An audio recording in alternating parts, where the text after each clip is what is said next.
ajili ya jioni ya leo. Nakushukuru kwa shuhuda juu ya matendo makuu, na kwamba wewe Bwana hauchelewi, lakini kwa hakika kabisa unajibu maombi yetu. Basi tunaona mkutano huu katika jina la Yesu. Amen. Hebu tufungue katika Luka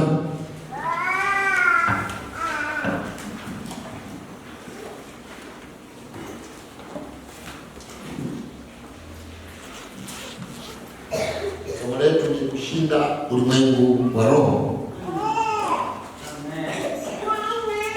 Luka 10:17.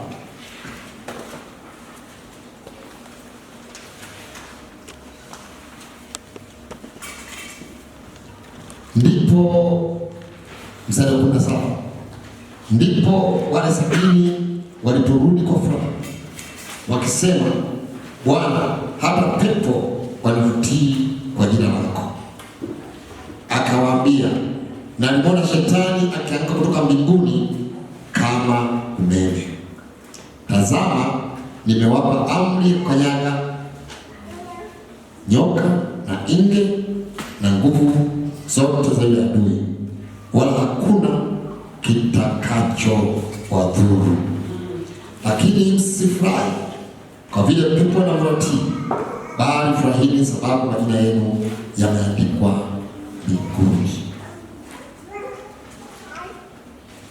Tunaposoma katika huu mlango wa 10, unaeleza Yesu anawatuma wanafunzi wake waende kuhubiri Injili, waende kufanya kazi zile zile ambazo Yesu mwenyewe alikuwa anafanya. Kwa muda mrefu walikuwa wametembea pamoja nao. Walimuona akifukuza mapepo, walimuona akipoza wenye magonjwa, waliona wenye dhambi wakitubu, waliona Mungu akifanya, Yesu anafanya miujiza isiyo ya kawaida katikati ya vijiji na miji, kando ya ile bahari ya Galilaya. Alikuwa akifanya mambo makubwa, waliona hizo kazi. Lakini tunasoma mlango wa 9 na mlango wa 10 wa kitabu cha Luka, tunamwona Yesu anawatuma wanafunzi. Ukisoma pale mwanzoni, aliwatuma wawili 70. Kwa hiyo zilikuwa pea 35 ziliondoka kwenda kufanya kazi zile zile ambazo Yesu aliagiza zifanyike. Sasa baada ya kufanya hivyo, walirudi kuleta ripoti, walirudi kutoa taarifa yale ambayo Mungu amewatumia kufanya. Na tunasoma hapa katika mstari huu, tunaona walirudi wakiwa na furaha. Nasikia walirudi kwa huzuni? Hapana, walirudi na furaha. Na Biblia inasema wakamwambia Yesu, wakasema, anasema walirudi kwa furaha wakisema, Bwana, hata tumeona pepo wanakutii. Pepo wachafu wanakutii, wanaondoka, watu wanafunguliwa, wanaona watu wanafunguliwa katika nguvu za giza, wakawa wanafurahi, wanasema walirudi kwa furaha. Ukweli ni kuwa tunapotumikia Mungu, kazi ya Mungu si kazi ya huzuni, kazi ya Mungu ni kazi ya furaha. Haleluya! Kwa hiyo Mungu anatutumia, tunakubali kwamba Mungu atutumie. Tuko hapa ili kupokea nguvu na mamlaka, ili Mungu aweze kututumia katika maeneo yetu, kule tunakokutana, kwa majirani zetu na kwa ndugu zetu. Tuko hapa kujenga kiroho ili tuweze kutumika jinsi ambavyo Mungu anataka. Lakini njia mojawapo ya kufanya ili tuwe watumishi wenye nguvu, tunahitaji maombi ya kuomba na kufunga ili tuweze kuwa na mamlaka. Haleluya! Kwa hiyo tunaona hapa walipokuwa pale wanamwambia, wakasema, tumeona Bwana. Anasema kwamba wale 70 walikuwa kwa furaha wakisema, Bwana, hata pepo wanatutii tunapotumia jina lako. Haleluya! Anasema tunapotumia jina lako hata pepo wanafanya nini? Wanatutii. Kwa hiyo tunaona Yesu akasema, akawaambia, tazama, mstari wa 19, nimewapa amri ya kukanyaga kukanyaga nyoka na inge na nguvu zote za yule adui. Anaongeza kusema wala hakuna kitu kitakachowadhuru. Lakini haya mamlaka ambayo Mungu anatupa hayapatikani kwa mtu ambaye yuko hivi tu, ni wa kawaida tu. Mamlaka haya yanahusu yule mtu ambaye ameamua kujitoa na kujishikamanisha sana na Mungu katika maisha yake. Njia moja ya kupata mamlaka na nguvu za kiroho ni pale ambapo ili maombi yetu, ili shetani aweze kukanyaga chini. Tuko pamoja? Anasema kwamba nalimwona shetani anaamka kama umeme. Anasema nimewapa mamlaka juu ya nyoka. Na pamoja, unasikia?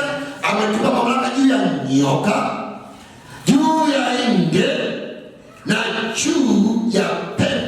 Nguvu na nini? Na juu ya nguvu za pepo wabaya.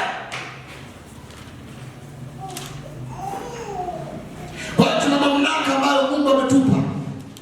Mamlaka haya yanatakiwa kufanyiwa kazi. Lakini mamlaka haya yanaweza kufanyiwa kazi na sisi lazima tuingie ndani ulimwengu wa roho, kwa sababu kama tuko nje ya ulimwengu wa roho, tuko kimwili tu, hatuwezi kufanya hizo kazi. Tuna pamoja. Ndio maana tunapoomba na kuomba tunaambiwa hapo unakuwa mwepesi ili uweze kukanyaga nguvu za shetani. Nguvu za machoka ni nguvu za uchawi, nguvu za giza, vifungo ambavyo vimewafunga watu, maroho chafu. Watu wengine wanakataa kuokoka, kuna vitu vimewakalia, zinaitwa machoka na ngenge na nguvu zote za yule adui. Hizo zote tumepewa mamlaka. Kanisa limepewa mamlaka la kuhudumu na kufanya na kuwezesha na kufanya nguvu za giza zinaweza kuondoka, kwa sababu kokote ambapo injili ilihubiriwa kwa mamlaka makuu. Tukihubiri injili ya kawaida, ndio maana tunahitajika tuwepo mahali hapo kumwomba Mungu, kutaka Mungu na nguvu zake, ili Mungu aweze kututumia kwa namna isiyo ya kawaida. Yoshua aliagizwa na Mungu kuteka na kuchukua nchi ya Kanaani. Haleluya! Yoshua aliagizwa na Mungu kwenda kuteka na kuchukua nchi ya Kanaani. Nchi ya Kanaani ilikuwa na maadui. Kwa pamoja, ilikuwa na mataifa yenye nguvu. Kwa pamoja, ilikuwa na watu wenye jeshi kubwa kuliko la Israeli. Lakini Yoshua alijua kwamba anaweza kufanya hiyo kazi kwa sababu Mungu yuko upande wake, kwa sababu Mungu ni sehemu yake, kwa sababu Mungu ni fungu lake. Mungu ambaye ameumba mbingu na nchi yuko upande wake. Kwa hiyo alipokwenda pale alikuwa na uhakika. Hebu tusome maneno ambayo Mungu alimpa Yoshua, maneno yake. Yoshua mlango wa kwanza. Fungua Biblia yako. Kitabu cha Yoshua mlango wa kwanza.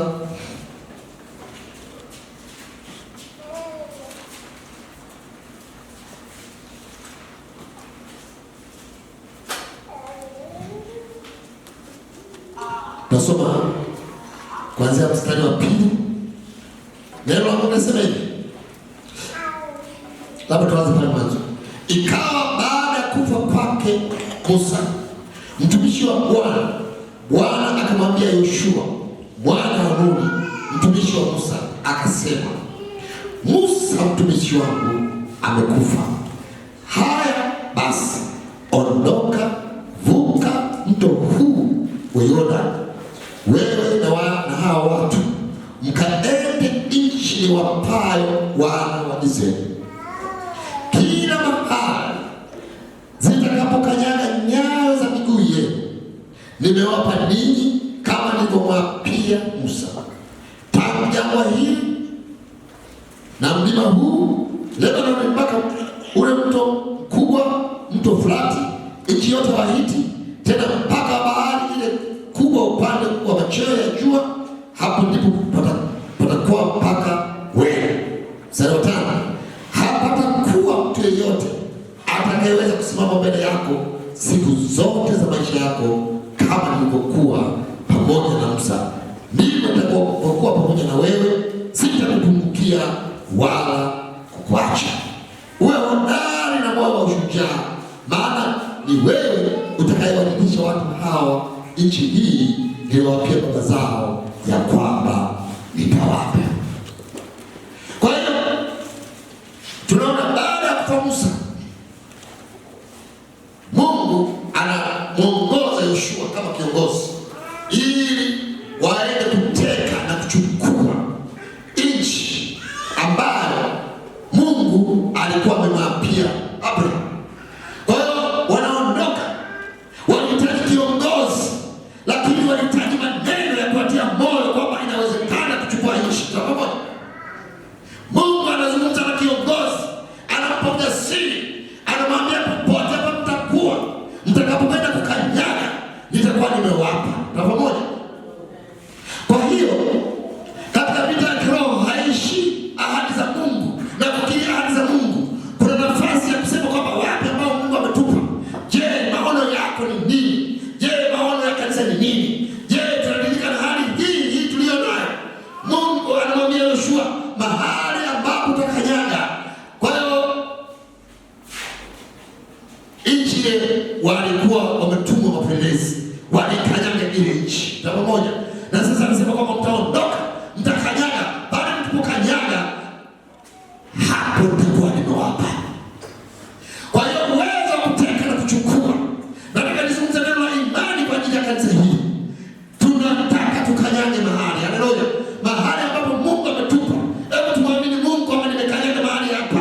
Nimekanyaga katika nyumba hii. Basi umenipa. Uendelee kukiri. Uendelee kumwamini Mungu katika mahali ambapo amekupa. Amekupa nyumba yako na familia yako. Ni mahali ambapo amesema umekanyaga mahali hapo. Amekupa majirani, ndugu zako. Ni mahali ambapo umekanyaga. Amekupa watu wa ofisini kwako. Ni mahali ambapo umeambia kukanyaga. Amekupa maeneo ambapo kuna mahali tunaenda watu wanakwenda kuhubiri katika kijiji. Mahali ambapo tunaingia. Ni mahali ambapo tumekanyaga. Mungu kama alimwambia Yoshua, na sisi tunakiri nini? Kwamba umetupa mahali tunapokanyaga. Umesema tuko umetupa. Kwa hiyo kuna haki ya kudai mahali ambapo tumekanyaga. Mahali ambapo tumekanyaga tuna haki ya kudai. Kumwambia Mungu mahali hapa, familia hii, watoto hawa, watoto wangu hawa, na jumuiya inayonizunguka, Mungu umenipa. Mimi naendelea kuamini kama ambavyo Yoshua aliamini, na mimi naamini. Lakini watu sasa maneno matupu, tunaingia katika vita, tunaingia katika nguvu, tunaingia katika nguvu ya kiroho. Na nguvu ya kiroho ni lazima tujali nguvu za kiroho kwa njia ya maombi, ya kuomba na kufunga, ili tuweze kuchukua mahali ambapo Mungu ameahidi kuwa ni mahali petu.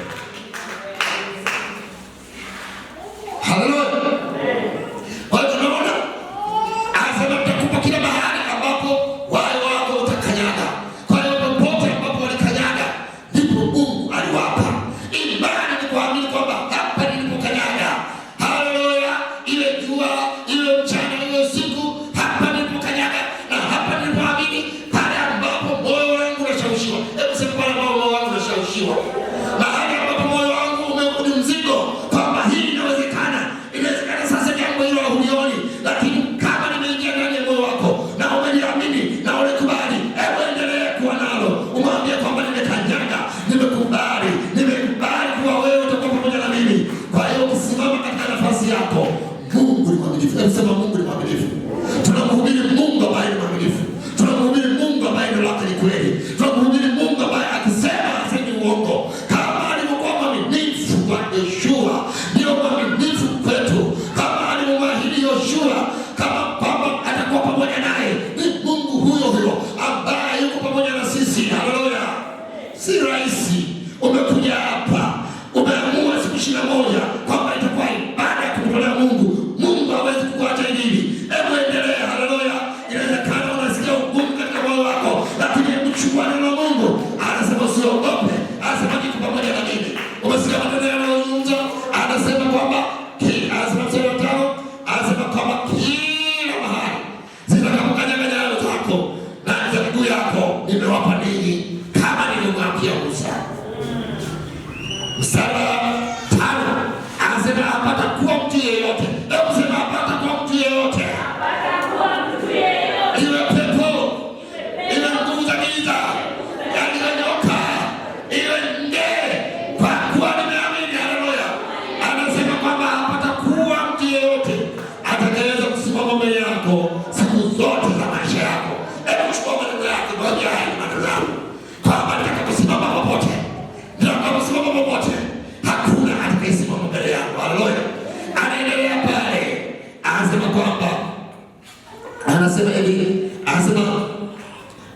anasema kwamba ndivyo hapatakuwa mtu yeyote atakayeweza kusimama mbele yako siku zote za maisha yako.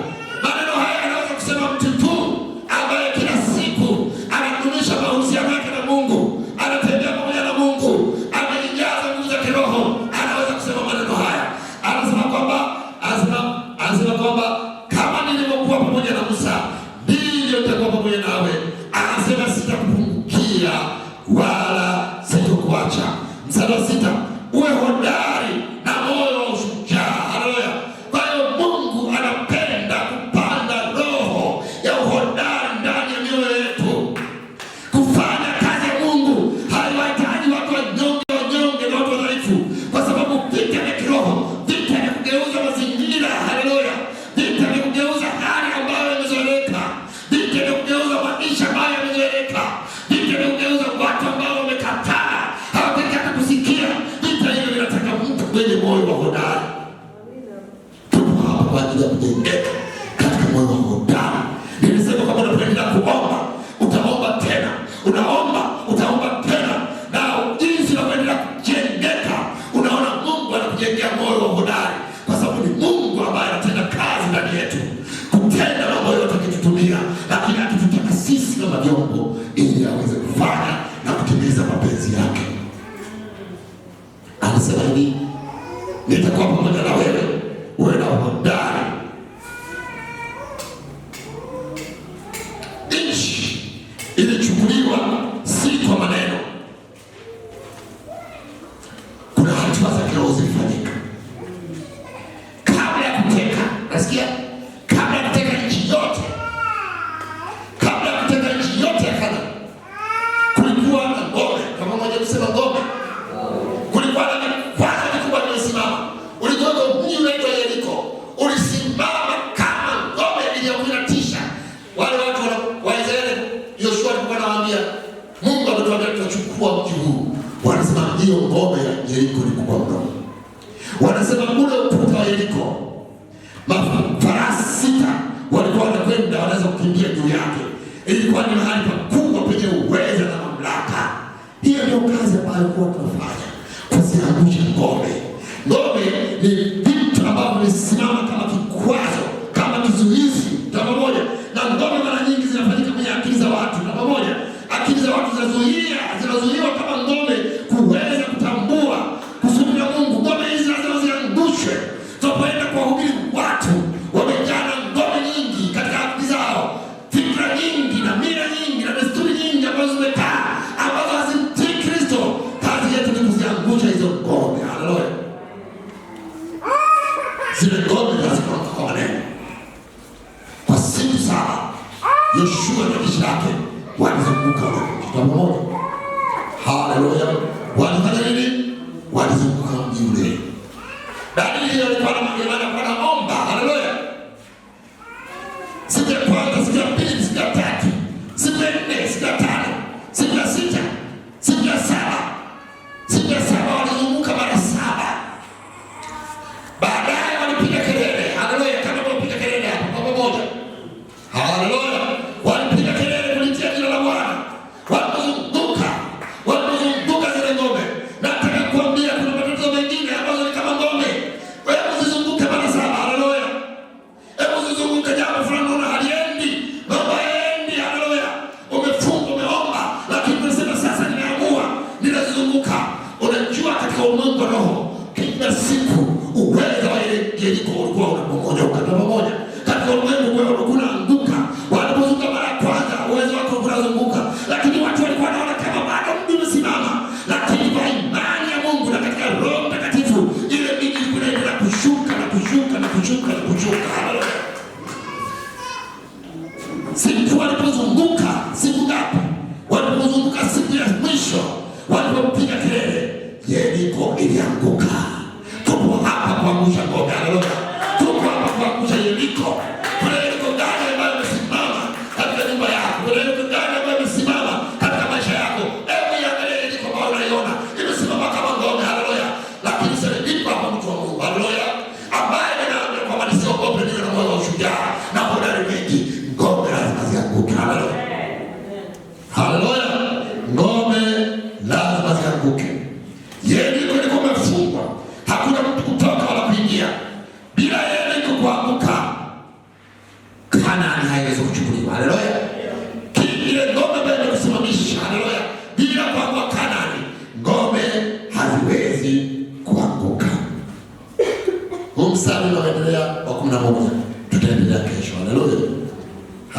sasa, lakini itoshe tu katika maneno ambayo